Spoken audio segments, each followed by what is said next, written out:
nama saya Michelle Kalista dari jurusan Farmasi dan Fakultas Farmasi dari Universitas Sumatera Utara dengan NIM 2115019.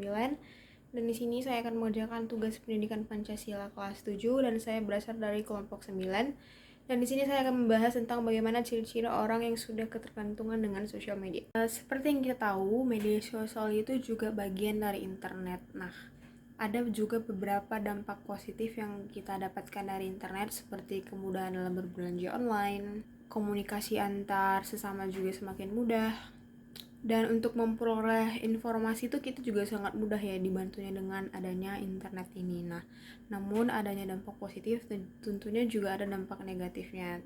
Salah satunya itu adalah munculnya ketergantungan dari sosial media ini.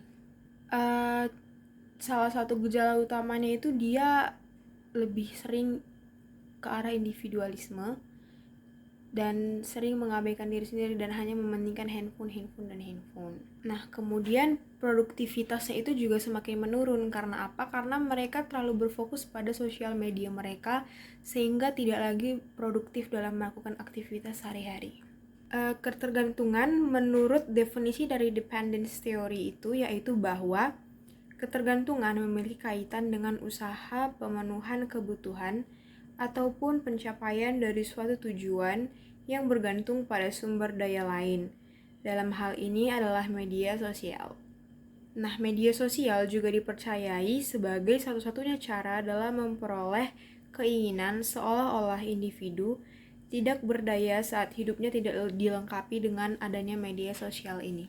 Yang disampaikan oleh APJII, penggunaan media sosial yang memiliki intensitas tinggi adalah individu dengan tingkat pendidikan yang tinggi. Artinya, semakin tinggi tingkat pendidikan individu tersebut, maka semakin tinggi juga intensitas kegiatan mereka dalam mengakses dan menggunakan media sosial. Yang menyebabkan ketergantungan pada internet dan sosial media ini adalah biasanya karena kesibukan dan aktivitas-aktivitas yang padat dari mahasiswa itu.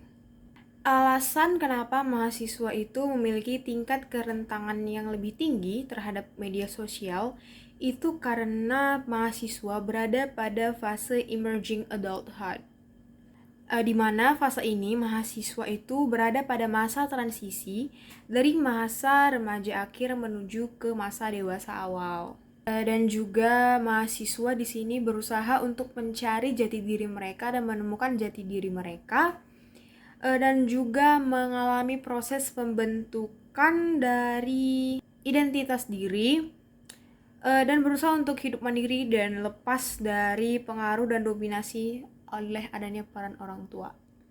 Fase emerging adulthood juga ditandai dengan adanya karakter yang kurang stabil, seperti untuk mengelola kebutuhan hidup, hubungan interpersonal, berkembangnya aspek dalam ranah afektif dan ranah kognitif.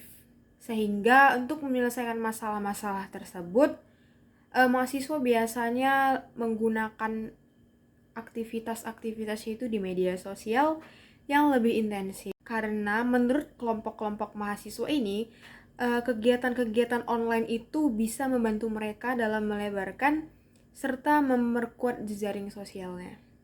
Sehingga inilah awal mulanya ketergantungan terhadap media sosial. Dengan ketergantungan terhadap media sosial yang ada di kalangan mahasiswa ini sebenarnya cukup ironis ya, karena mahasiswa-mahasiswa lebih mementingkan untuk mengakses media sosial daripada menggunakan waktu yang mereka gunakan untuk mengakses media sosial itu untuk belajar. Ada dua alasan kenapa seorang itu bisa menjadi ketergantungan kepada media sosial.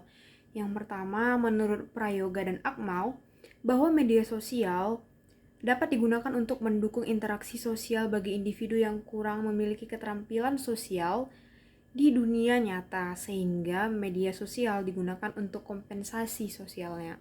Dan yang kedua, dikarenakan keterampilan bersosialisasi di media sosial itu dapat dimanfaatkan untuk dukungan sosial. Mahasiswa-mahasiswa yang memiliki ketergantungan pada media sosial itu disebabkan oleh kecemasan sosial yang dimiliki oleh individu tersebut. Sehingga apa yang terjadi jika seorang mahasiswa itu mulai ketergantungan terhadap media sosial? Nah, yang pertama itu kita bisa lihat bahwa ciri-cirinya itu bahwa mereka tidak bisa lepas dari handphone mereka, dan mereka dimanapun dan kapanpun di saat kita berkumpul dengan teman-teman, quality time bersama keluarga, mereka tetap dengan handphonenya. Mereka tidak bisa lepas dengan handphonenya.